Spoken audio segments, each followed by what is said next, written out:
National Weather Service in Indianapolis has issued a severe thunderstorm warning for East Central Shelby County, Central Rush County, Southeastern Henry County, until 3:45 a.m. Eastern Standard Time.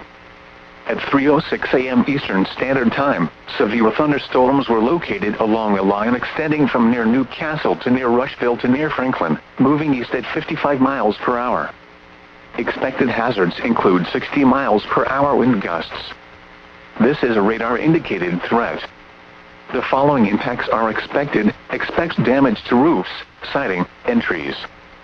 Severe thunderstorms will be near New Castle, Rushville, Merlin, Louisville, Strawn, Dunreath, Mays, Manila, and Arlington around 3:10 a.m. Eastern Standard Time.